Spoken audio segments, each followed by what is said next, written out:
Hi, I'm Cameron. And I'm Hayden. And this is... Until the End of Crime.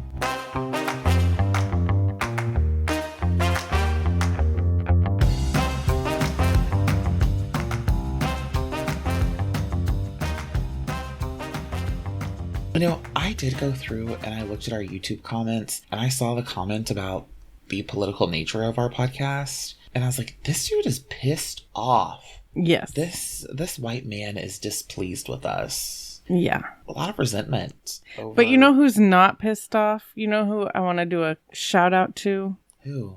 Tipsy Tourist. Tipsy Tourist. Yeah.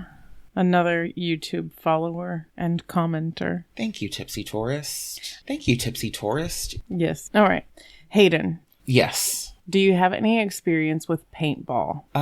Like the sport? The active event? Yes. I remember when I was really young, I think my mom got me and Micah paintball guns. But like they never bought us the stuff to reuse them. So we never got more of the little gas cartridges that fired the paintballs. And we also never got more paintballs. And also, we didn't shoot each other. I do think that if I had been willing, my brother would have shot me and I could have attempted to shoot him. But I was like, no, I don't want to use these like that. Yeah. I just want to shoot stuff with paint. It felt really close to graffiti to me, which was exciting. Yeah. But other than that, not really. I know that I have had friends and acquaintances who go, quote, paintballing. You know, it doesn't sound like the right activity for me. So I don't know. And then also I've seen like the bruises that people get from paintballing, and I don't like pain. I am not a pain fanatic. I'm not a pain aficionado. I don't need to do anything that puts me physically in harm's way. So no, we're gonna say no. Fair enough. I've never paintballed myself. You're not a paintballing diva? No, but Not even when you dated a Marine? Actually, a guy that I dated in like middle school, his stepdad owned a paintball place next door to his house. But no, I've never played paintball. And when I say dated in middle school, it was like, I don't know, maybe a week, right? Yeah. But I'd known him. I mean, we went to daycare together. I knew him my whole life. Sadly, he's no longer with us. But... Oh. And the only other person that I associate with paintball is also no longer with us. It's Heath Ledger in 10 Things I Hate About You. I mean, also Julia Stiles, but... Yeah. Well, RIPs all the way around. Yeah, honestly. Except Julia Stiles, she's alive. Yeah. Okay, well, I don't know where I'm supposed to go now. After two kind of solemn remembrances. I'm kind of surprised that you haven't been paintballing.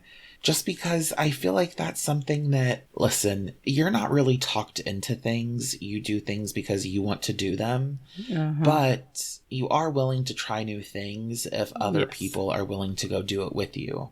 Yeah. And I'm not pretending like there's this storied history of men. I just feel like with the way those things happen to you, that surely there would have been... And by those things, you mean the men. Yeah. Those fucking natural disasters. Those fucking catastrophes. I just like with that history, I just feel like one of them would have been like, let's go paintballing. I'm sure that the invitation stood, but I too never was interested in it. The only people that I knew that were going out there and were playing it were other boys, and it was just not for me. I'm sure that I had an invitation. I'm sure that I could have if I wanted to, but I never wanted to, so I don't even know if I had ever been invited. It just wasn't something that interested me. I also did not want the bruises, which everybody wore. Like, they were badges of honor. And I was like, war, just damage to your body and stupidity, but okay. Yeah, like, why? Why are you so proud of your bruises? Yeah. You know, for some people, it's really important that they're perceived as being tough. Yeah, I just also could never... My doctor told me that I couldn't do anything where balls flew at my nose. So at the risk of... destroying the delicate symmetry of your nose. Of my cosmetic procedure that gifted me with this. For your rhinoplasty to be squandered. Could you imagine choosing this? There is nothing wrong with your nose. I didn't say that there was. Okay, well, you said, could you imagine choosing this? Who would choose this? You don't go to the rhinoplastologist for this. Yeah, I've noticed that I have like a crook in my nose, and it's really upsetting to me. I can see it when I'm talking. Okay, Dumbledore. Also, paintballing feels like a real former ROTC cadet activity. Like, if you were in ROTC in high school, you probably really enjoy paintball. Maybe. You don't see that? I said maybe. Okay, maybe's very non-committal, and now I feel like an asshole. I don't disagree. I don't really even care to sit and evaluate what high school ROTC kids would... I mean, the one that I was the most familiar with was a cheerleader, so... Oh, fair enough. Fair enough. Wow, look at you trying to pigeonhole ROTC. I believe the word you're looking for is niche. I believe the word I was looking for is box in. No. Yeah, you were putting them in a box. They are free to live, meander, explore, whatever they would like to do. I don't think I fit the mold of a traditional speech and debate kid. No. I'm not insufferable. There are so many speech and debate kids that aren't insufferable adults. So, and not every theater student turns into an attention-seeking adult. You know, people are surprised that I wasn't a theater kid. Okay. I have no idea what I'm supposed to do with that. It feels... Wait, actually, should we go through these random stereotypes that people have told me before? I once had a student tell me that he could see me as somebody who drove a minivan and just smoked menthol cigarettes the whole time. Honestly, my kind of party. And then I had kids tell me that I seemed like the type of... I knew what they were saying. That I seemed like the type of person who really liked horses. Yeah. So many people in my life have thought that I was a lesbian. So many. Mm-hmm. God. There was another one that I was thinking of, but I can't remember it now. My favorite, I think, was the mini... To me, the version of me that drives a minivan, smokes cigarettes, which I've literally never done once, let alone chain in a minivan, also has, like, several cats. Mm-hmm. Yeah. You know, if we went by those stereotypes, I was... theater, I did speech and debate, and I did band. And all of those have such like weird connotations and then weird expectations.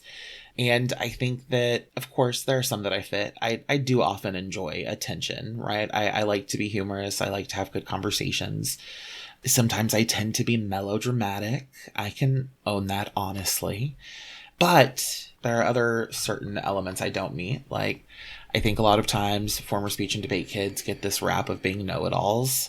I feel like I worked really hard to not be a know-it-all. I try very hard to be approachable. What's it like to fail? You know, if we talk about these expectations or these thoughts that other people, their perceptions of us, I had a student ask me once if I just like played Dungeons and Dragons a lot, which was honestly, it felt like the most inconceivably mean comment on my presentation I've ever had. I think that RPGs and stuff like that are fantastic. I'm not a Dungeon and Dragoneer kind of person. I just never take any offense to it. Like, they're like, are you a lesbian? And I'm like, no. They're like, do you have a minivan? It's also like carpeted, and I swear it's from the 70s. But I'm also like, I don't. That's not me. And since most of them are coming from students, I'm honestly glad that they're missing the mark so much, because I would prefer for you to just be students and not know what my actuality is. Right. You need to know me in a specific capacity. Yeah. It's great that you don't know me well enough to know who I actually am. Yeah. But I also was in band with the caveat. I was on the drum line. Yeah. Which doesn't carry the same stereotypes as just being in general band. I feel like if you're in band and you're not on drumline, you know that drumline is the most insufferable part of the band, followed by trumpets. Absolutely. Well, trumpets. Trumpets are a distant second place to drumline. Do you think? Yes. I would say clarinets are pretty up there. No. No? We were in different bands. Yeah, we were. Yeah, we are. French horns belong in there somewhere, too. Oh, they do, yeah. French horns. Yeah. Sorry to my love. He was Wait, did he play French horn? I always think he played French horn, but he didn't. Baritones. Anyway, what'd you play? Tuba. Yeah, sousaphone. Mm-hmm. We've really gotten away really from paintball. Yeah, I don't know how much of that is usable, but we went there. We had discussions. Some of it. All right. I don't know if I like my first sentence or if I just want to leave it out. Do you want to say it and then you can decide if you keep it or not? I guess. Lottie had a stalker. Okay. Cool. 30-year-old Lottie Spencer Blatz, who went by Lottie, lived in Marietta, Georgia in late 1993. She worked in a psychiatry practice as the office manager, and it seems that this is possibly how she was introduced to the sport known as paintball. She loved playing paintball so much, she joined a league, it appears, playing on a team of other avid ballers. Okay. Listen, nothing is wrong with the content, but the phrase avid ballers is not hitting me the way I would like it to. Avid ballers feels crazy, but okay, I'm sorry. I'm still here. Okay. Are they called ballers? No. Okay. Sorry, that's part of the comedy part of our true crime comedy podcast. Lost in translation. You just don't have a sense of humor. Just like fucking Bill Murray and Scarlett Johansson, lost in translation. No, I called them avid ballers. Okay. I knew it would cause a ruffle of feathers. What a weird ass phrase. I know you said ballers. That feels like something that paintballers would call themselves, but because when I think of paintballers, I think of teenage boys. Right. Yeah. Yeah. How old was this woman? Lottie, 30s is what 30. You said? Yeah, 30. Okay. In 93. And this was in 1993? Yes. How old is paintballing? That's not an area that I researched. Okay. In the 1960s, it was invented. The 1960s? Could I finish reading before you... That just feels impossible. Okay, Molly, I get it. In the 1960s, it was invented as a tool for forestry and ranching before being adapted into a recreational game in 1981. Okay, that makes sense to me. Yeah. I can see that. So it had been going strong for a little over a decade. Okay, paintball. This was a way that she could get out, stay active, have a good time, and meet new people. And the people on her team were varied. I don't know how they all came to be on the same team, but there was a young man who played on her team named Wasim Dacre. Wasim was 17 at the time. By the autumn of 1994, Wasim would call his teammate Lottie sometimes to discuss paintball. Eventually, the conversations began to shift from being about paintball to Wasim sharing personal problems with Lottie, such as his depression and his suicidal thoughts. Oh, also, he shared his romantic feelings that he had developed for her. Okay. Lottie gently but firmly made it clear to Wasim that she did not reciprocate those feelings. Wasim did not take the rejection well. In fact, he became, quote, irate, and him feeling incensed led to him calling Lottie a lot. In fact, in the legal document that I got a lot of information from, they said that he, quote, embarked on a campaign of harassment, end quote. He called her non-stop. And we'll take a Hamilton break for anybody who needs that right now. No. That's not the tune of non-stop things. Yeah. And again, Gentlemen of the... It wasn't a joke. I put non-stop in there and then I needed a Hamilton break. I can't be the only one. Probably not. I've never seen her listen to Hamilton. Not yet. Just an aside, later in court, Wasim would claim that he and Lottie did have a consensual relationship, but they kept quiet because of their age difference. Defense witnesses also testified about this. I did not get any further information on if they were witnesses that would be considered credible by me, but I digress. Did they corroborate his story? That was the implication. Okay. But nothing, it wasn't stated outright. Also, I mean, there's stuff that we'll get to later, so I'll save it for that, but there's question marks for sure.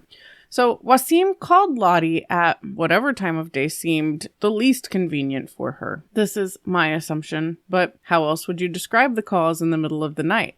Showing up at her apartment and knocking on the door, knocking on the windows, refusing to leave. Attempting to enter the apartment stealthily, actually entering the apartment without her knowledge or permission. His behavior was obviously escalating by the time he threatened to harm or kill her and her daughter. Why had she not called the police? Or had she tried to... The coming into my home unannounced feels... a lot of that is really troublesome behavior, but the not leaving when I ask you to leave and then sneaking into my home, I feel like I would have at least alerted the authorities. I'm going to go back, finish the sentence that I was in the middle of when you started your sentence, and then read my next line. Okay. His behavior was obviously escalating by the time he threatened to harm or kill her and her daughter, and the time he attempted to run her off the road. Now, I know what you're wondering. Did she report all of this to the police? Yes, that is what I'm wondering. That is still the curiosity at hand. And of course she didn't. I mean... Between the concern she had about him making good on his threats if she angered him by reporting him, her concern for his own welfare, and his parents' pleas to not involve the authorities, Lottie was in a difficult position. After about a year of this behavior that had been intensifying, Lottie had had enough, and she did begin making reports to the police by the spring of 1995. I am not and would not place blame on any kind of victim. And I think our understanding of suicide and mental health has changed a lot since 1993, 94. What I would offer is that under no circumstance should you allow your own health and safety be at risk because of a threat that someone else makes about their own life. That's beyond your control. All you can control is what you do and how you care for yourself. And if that's a genuine concern in this day and age, when you do make the reports for your own safety, you can state this person has threatened to end their own life if I do X, Y, and Z. I know that there was a mention of being concerned for his welfare, but I think that she was concerned that if she reported him, it would anger him. Right. And that he would make good on the threats against her daughter. Okay. By the end of July 1995, she had, quote, sworn out a warrant, unquote, for Wasim's stalking. The hearing that followed this warrant swearing was held on the 1st of August, and Wasim was ordered to leave Lottie the hell alone, which he did for 10 days. On August 11th, though, he called her a few times and dropped by her apartment, so he was arrested. On August 15th, he was released with the provision that he leave Lottie the hell alone, because that worked so well the first time. It sounds like he needed some court-mandated counseling. He probably did. Yeah, something. Because is there any word if his behavior escalated after he waited that 10-day period?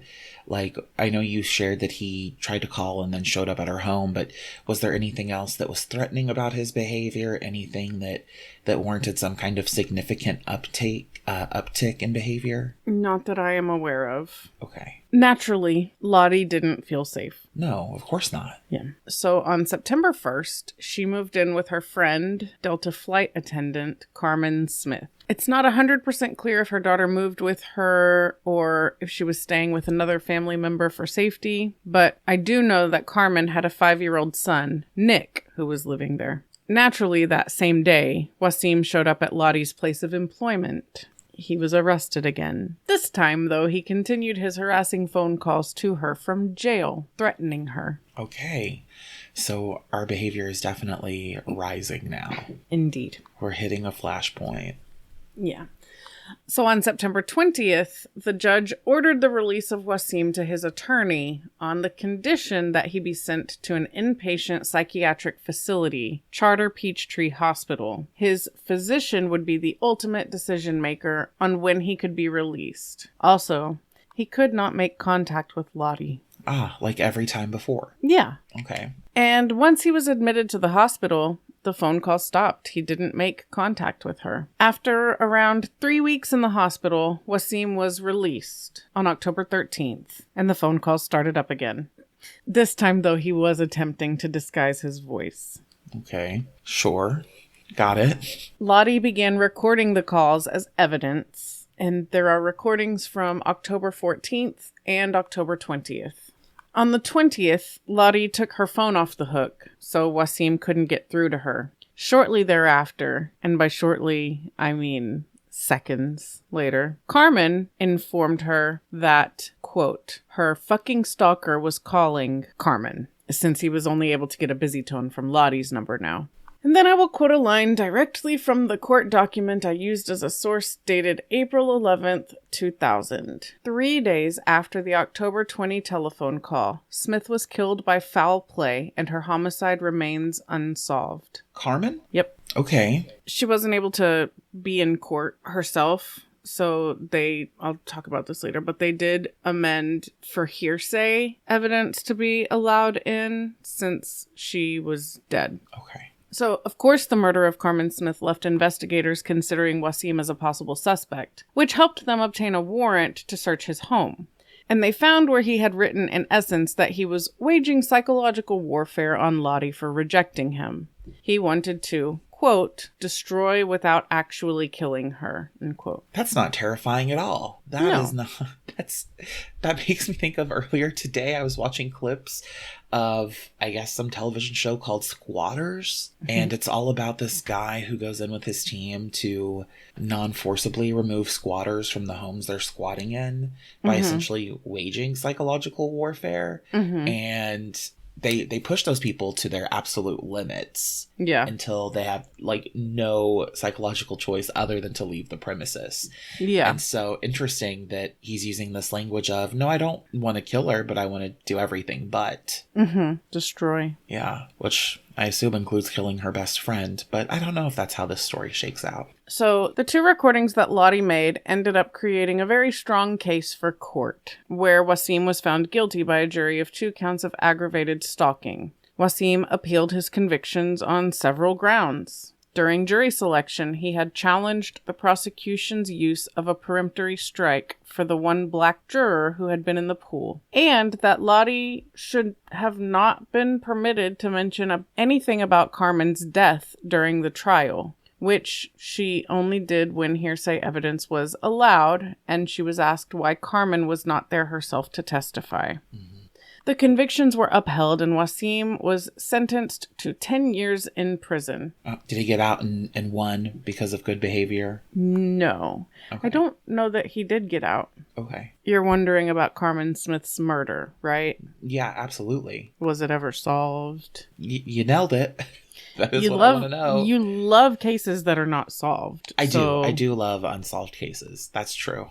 I can't even, like, not be happy about it, because I do like when cases go unsolved. Although this feels pretty fucking clear-cut to me. I mean, I know it's very circumstantial. I know that you have not indicated anything to me other than this kind of leading me down the path of believing it's Wasim.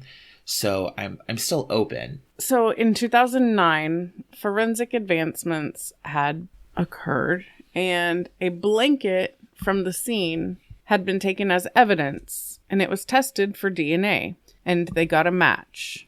Hairs on this blanket and hairs on Karmen's body matched Wasim Dacre. Oh boy, they got him. Back to court Wasim goes. This time he was charged with malice murder, felony murder, burglary, false imprisonment, aggravated assault, and aggravated battery. Oh, shit.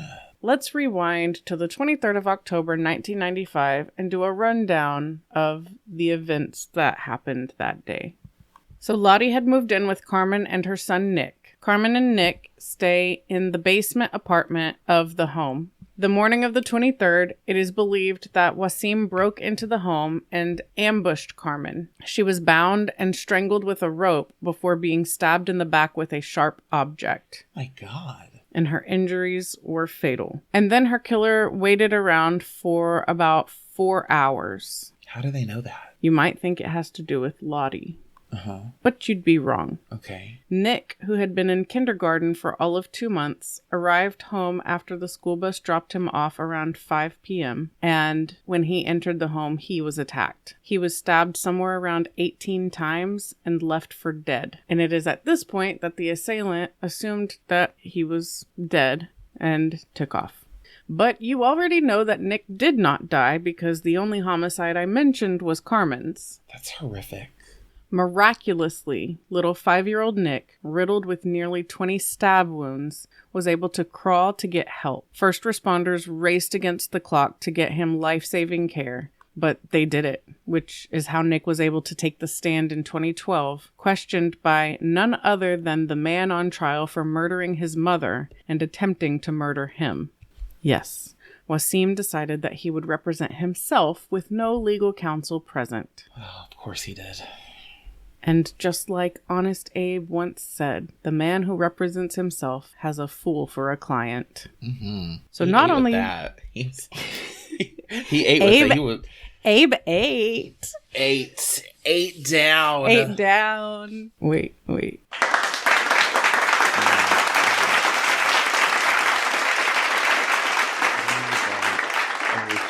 You better work.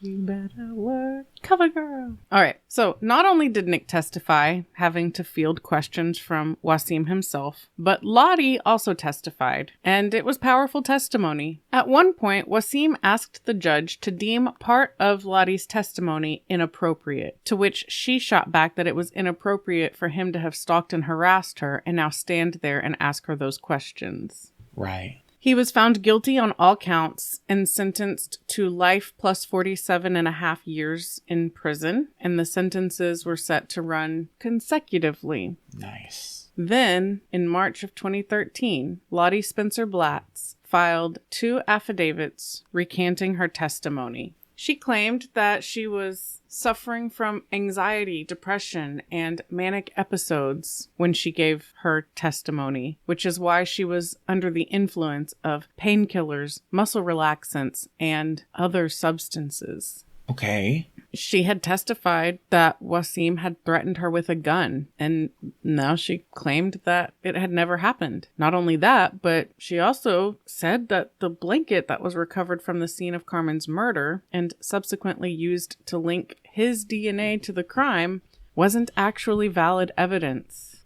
Yeah, how can she decide that? Well, because she stated that previously he would sleep at her apartment sometimes on that blanket, which would explain how his hair came to be on the blanket, and that she had given Karmen that blanket in the 7 weeks that she had moved there. Okay. So all of this opened the door wide open for Wasim to appeal his convictions, which of course he did, which is how the Supreme Court of Georgia came to affirm his convictions and uphold his sentence. She also does kind of allude to them having a bit of a potentially romantic relationship. But yeah, I mean, he's still in prison for that, and he'll probably be there. She didn't report it when it happened. Yeah. That's kind of what I was thinking when we were going over it, but the framing that you were doing made that seem like an implausible possibility. Because the nature of the... So, I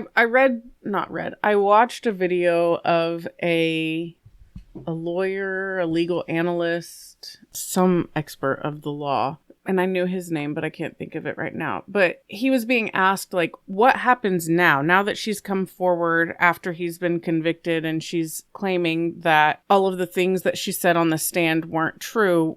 What happens now? And basically, he said that judges don't tend to take statements where people have recanted their previous statements very seriously because often it's linked to like guilt, or somebody has gotten to them or something. And she had sent him a letter saying that she was going to come forward with the truth. But yeah, everything to that point, and it's because I think this case was reported on in so many different stages. Like the stalking stuff was reported on, and that reporting was done in the year 2000. And then the next batch was done in 2012. And then that final thing came out in 2013. So I think that each phase of this had a different, I don't know, perspective, but it would make sense if she blurred boundaries with him when he was 18, 19, 17.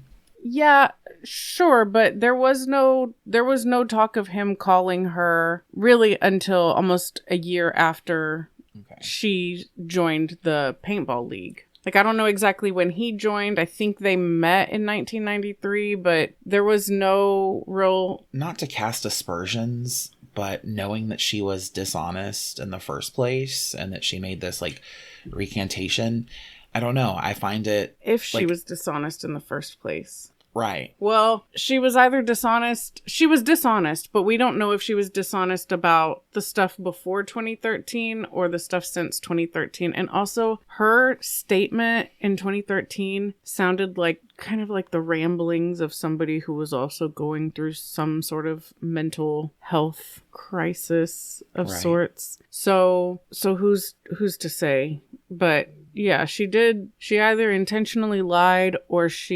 her perception of the truth or reality has evolved over time. Yeah. But yeah, that's the murder of Karmen Smith, who was seen. They believe that she kind of tried to position herself between Wasim and Lottie, and that's why he targeted her. Mm-hmm. But I don't know. He claims that he's innocent. He's convicted. I don't know if anything that happened after, I mean, obviously she would have had to move again because the home she was staying in would have been a crime scene. But I don't know if he was still contacting her during that time between the 20th of October or the 23rd of October and whenever that trial that landed him in prison for 10 years was. But I don't know. What are you thinking? I think that these stories are easier to digest when there's a clear victim and a clear perpetrator. And that is, and not saying that there's not here, right? I think that there are multiple clear victims and a clear perpetrator. Yeah. But to a degree, it becomes less satisfying when things become more messy. Like this idea of the romantic entanglement and seeing how that story evolved certainly makes me less sympathetic towards Lottie, which doesn't mean I don't have sympathy, but it brings about this really ugly question about how might her behavior have contributed to the death of her good friend. Yeah. And I don't think that's a fair question. I don't ask it in the interest of fairness. It's just something that nags at me. And it's a thought that I also had, though, once all of that stuff came out later where she was recanting things. I had the exact same thought. Like, did you really withhold information to preserve your image more than anything? And it cost not just your friend, but like your friend who took you and potentially your daughter in to help you get out of this situation. And in doing so, it cost her her life. It nearly cost her son his life. He has been forced to grow up without a mother who we know that it has likely changed the entire trajectory of his life. Was he sent to live in foster care? Absolutely. And how did it change her family's life? Her family beyond. Also, he had been stabbed 18 times. Like, that in and of itself, the recovery from issues. That. Right. And I don't know if an admonition of the circumstances would have changed anything, but it just feels selfish. It feels selfish. And it also feels like a betrayal to your friend to go back and recant. And I think that there's a part of me who thinks it's really noble to stand up and be honest at whatever point you're capable of standing up and being honest. Yeah. I think there's nobility in that. I think there is something worth. There's value in that, but at the same time, what so drastically changed that you go and make this admission? And why are you making Hasim aware of it? What kind of guilt is gnawing at you? What did you really do? What kind of relationship did you really have with him? And then why is it now something that's important? Is she trying to tell us that she was in a manic state for decades? Is she trying to tell us that she...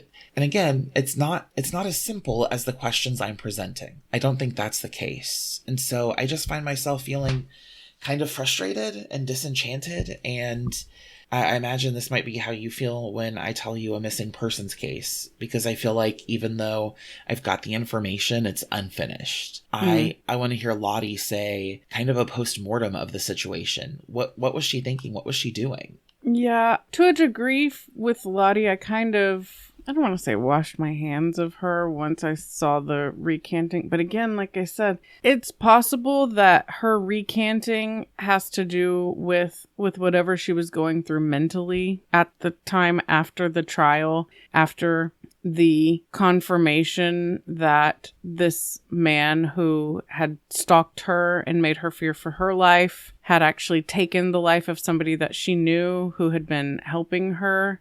And I hear what you're saying, and I agree that it feels like a betrayal to her friend. But I also wonder, did he make contact with her? Or was him being the person interrogating her on the witness stand, did that affect her psychologically? I mean, I think the thing is finding out, almost 15 years after the fact, that she is potentially in a situation where she is feeling not only the grief of losing her friend, but maybe guilt from finding out that he was the one who did it. I wonder if there's an aspect of trying to recant and saying there's a possibility that it wasn't him that alleviates her guilt for bringing about her friend's death. Yeah, that discharge of guilt by not being responsible. Which is, again, selfish. I can see that would be incredibly...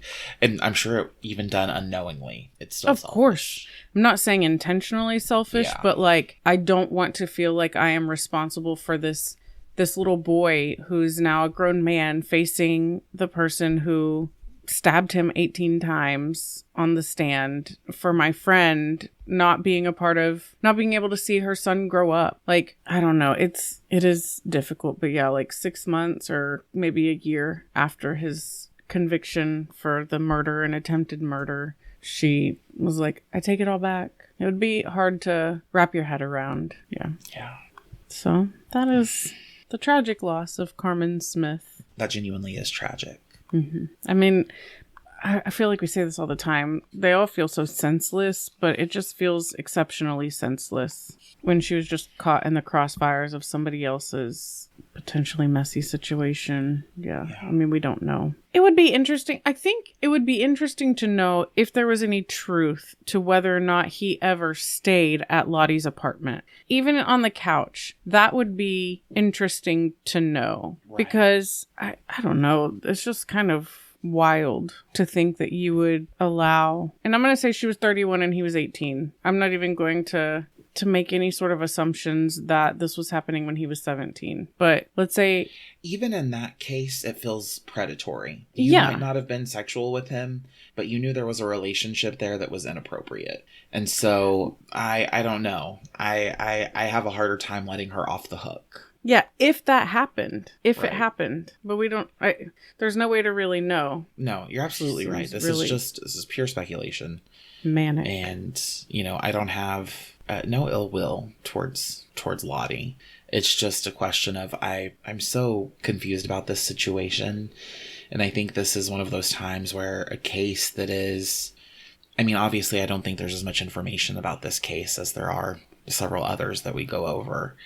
And I would really... I want to know where Lottie and Hasim stand today. Wasim. Where Lottie and Wasim stand today. I think he stands in prison. Mm-hmm. Do they still write to each other? Is there, what does that look like? Yeah, I don't know. I don't know. And I guess if we're going to talk about predatory behavior, him choosing to represent himself, which we see people who are predatory choose to do so that they can continue to intimidate their victims. Like, it's hard to know where the predator was in this one. Yeah. Like Tedward Bundus. He defended himself, right? Who? Ted Bundy. Tedward Bundus. I was like, should we take Ted Bundy and mix him with Ed something? Bundus. I was like, who is Is? Who's the Is? Gosh, I don't know. I don't remember if he... I think at some point he did. I think at some point he fired his attorneys and decided that he was going to represent himself. But most of his victims weren't there for him to That's true. intimidate. But there are people who will choose to do it intentionally. Like maybe if a former lover, former romantic partner in a situation where there is intimate partner violence brings charges against somebody, they will choose to represent themselves sometimes in order to further abuse that person on the stand. Humans are adorable. Humans are kind of terrifying. Thank goodness I was sent here to observe and investigate them. Take me to Yelida, Yelida, Yelida. But yeah, that's my case. Thank you for bringing me a case that's super cool and not frustrating at all. I guess to be fair, most of them are frustrating in some capacity. I would have preferred had this been clean cut and it had ended at sentencing. I could have done that. I can edit this out. No, because you said it went to their state Supreme Court. So is there any kind of rationale into their decision? The Georgia State Supreme Court? Yeah. Well, I think what was his name? The legal dude. Whatever he said, where he said that judges typically don't pay attention to statements being recanted. I think that was just pretty spot on for what they ended up doing with the case. I don't even know that they saw it. I just think that they declined to see it, which then confirmed his convictions and sentences.